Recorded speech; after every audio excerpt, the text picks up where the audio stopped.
독일 마인츠, 토트넘 호스퍼 스타디움이 손흥민을 위한 역사적인 헌정식으로 진동한 지 4일 후 언론의 관심은 뜻밖에도 마인츠 외곽의 한 조용한 저택으로 쏠렸습니다. 그곳에는 프리미어리그의 소란스러움을 뒤로하고 휴식을 즐기고 있는 리버풀의 전설적인 수장 위르겐 클롭이 머물고 있었습니다. 하지만 그 평화는 충격적인 폭로로 깨졌습니다. 런던의 사진 기자들은 손흥민의 헌정식이 열리던 밤 모자를 푹 눌러쓰고 선글라스를 낀 채 VIP석 구석진 곳에 조용히 앉아있던 한 남자의 신원을 확인했습니다. 바로 위르겐 클롭이었습니다. 그는 초청받은 귀빈 자격이 아니라 옛 적수의 역사적인 순간을 지켜보기 위해 몰래 런던으로 날아온 침묵의 관중이었습니다. 오늘 아침 자택에서 이루어진 독일 유력 축구 전문지 키커와의 독점 인터뷰에서 클롭은 더 이상 사실을 숨기지 않았습니다. 그는 라이벌 관계의 불문율을 깨고 속마음을 털어놓으며 전 세계 축구계를 경악하게 만든 결론을 내렸습니다. 자신의 감독 커리어에서 가장 큰 스승은 제자가 아니라 등번호 7번을 단 적수였다고 말입니다. 값비싼 대화, 스승의 역설 인터뷰는 커리어를 결산하는 질문으로 시작되었습니다. 기자가 물었습니다. 감독님, 당신은 레반도프스키, 모하메드 살라, 사디오 마네, 버질 반 다이크 같은 세계 최고의 슈퍼스타들을 지도했습니다. 그렇다면 전술가로서 당신을 가장 발전시키고 완성시켜준 선수는 누구입니까? 위르겐 클롭은 오랫동안 생각에 잠겼습니다. 그는 맥주를 한 모금 마시고 옅은 미소를 지으며 아무도 예상치 못한 이름을 꺼냈습니다. 단연코 손흥민입니다. 기자는 당황했습니다. 왜 라이벌 팀의 선수입니까? 당신의 제자가 아니지 않습니까? 클롭은 호탕하게 웃더니 정색하며 설명했습니다. 감독이라는 직업의 본질을 이해해야 합니다.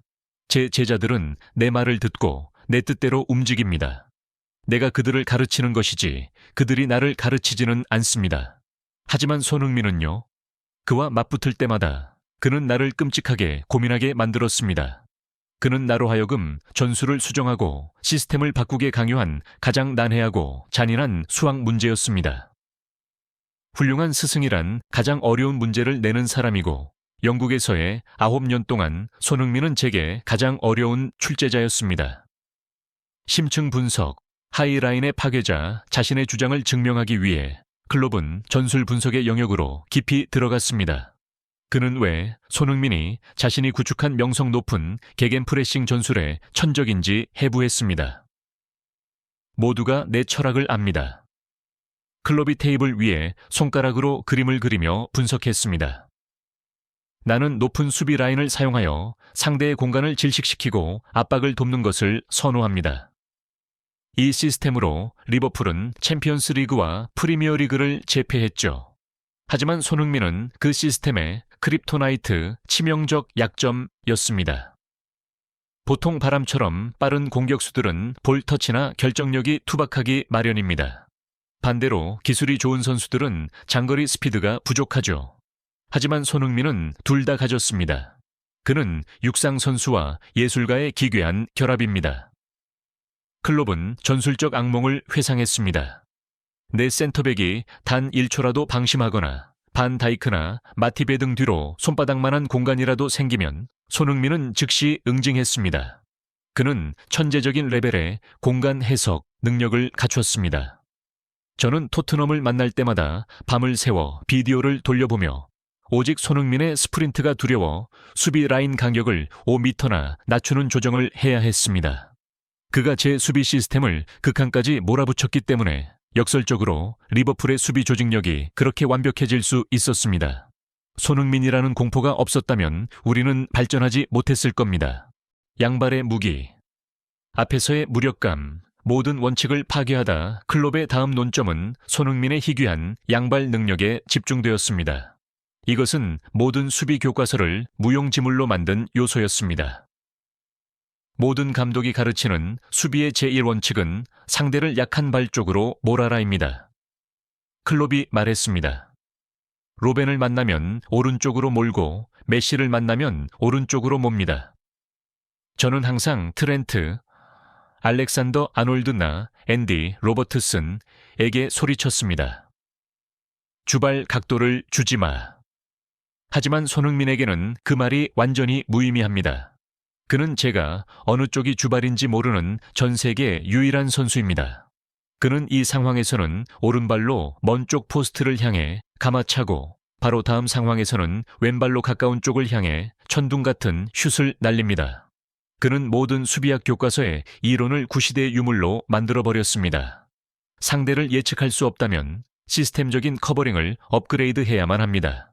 손흥민을 상대하며 저는 수비수의 개인 기량이나 낡은 전술 노트에만 의존할 수 없음을 깨달았습니다.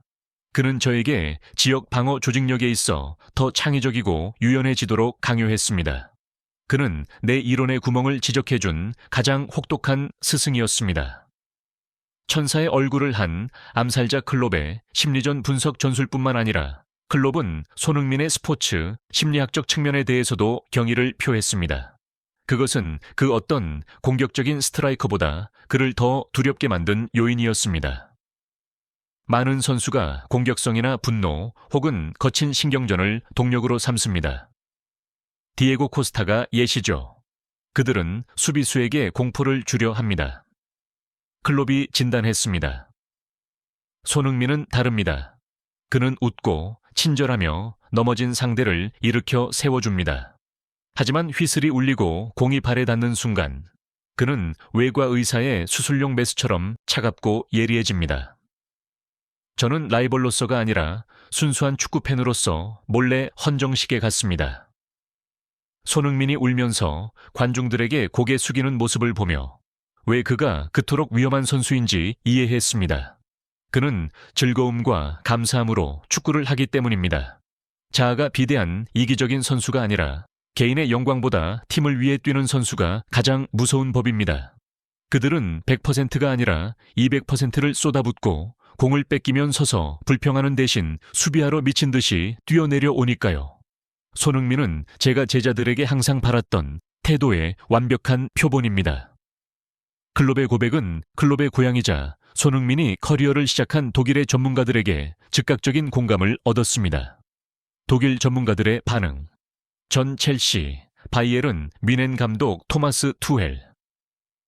위르겐의 말이 맞습니다. 첼시를 이끌 때 손흥민을 대비하는 건 기분 좋은 두통이었습니다. 거대한 재능을 보는 건 즐겁지만 그를 막을 뚜렷한 해법이 없어 머리가 아팠으니까요. 그는 명확한 약점이 없는 선수입니다. 감독을 겸손하게 만드는 선수죠. 독일 축구의 전설 로타어 마트스. 손흥민은 독일의 규율과 한국의 기술이 빚어낸 완벽한 걸작입니다. 클롭은 독일인이고 효율성을 사랑합니다. 그리고 손흥민보다 효율적인 선수는 없습니다. 클롭이 손흥민에게 배웠다고 인정한 것은 두 사람 모두의 위대함을 보여줍니다. 불멸의 건배. 단케, 써니. 마지막으로 클롭은 맥주잔을 들어 올리며 런던을 향해 건배를 제의했습니다. 손흥민의 위상을 불멸의 전설로 격상시키는 마무리였습니다. 저는 챔피언스 리그와 프리미어 리그 등 많은 트로피를 들어 올렸습니다. 하지만 저를 더 뛰어난 감독으로 단련시킨 것은 손흥민을 막기 위해 잠 못 이루던 그 긴장된 밤들이었습니다.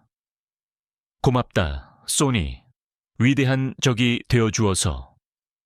축구는 영웅을 필요로 하지만 동시에 프로페셔널함과 겸손함의 귀감이 필요합니다. 제게 있어 손흥민은 이 시대에 스타병에 걸리지 않은 유일한 월드 클래스입니다. 그의 미소와 질주가 없다면 축구계는 매우 공허할 것입니다. 단케, 고마워, 소니. 위르겐 클롭의 고백은 전설 손흥민의 초상화를 완성하는 마지막 퍼즐 조각이었습니다. 손흥민은 팬들을 감정으로 정복했고 동료들을 친절함으로 정복했으며 마침내 가장 위대한 적장조차 압도적인 실력과 인품으로 정복했습니다. 손흥민은 오직 심장과 완벽함으로 축구를 함으로써 스승들의 스승이 될 수 있음을 증명했습니다. 진심 어린 고백은 전 세계 축구계를 따뜻하게 만듭니다. 이 긍정적인 에너지가 여러분의 새로운 한 주를 활기차고 즐겁게 만들어주길 바랍니다. 날씨가 많이 춥습니다. 옷 따뜻하게 챙겨 입으시고 건강 유의하십시오. 다음 영상에서 뵙겠습니다.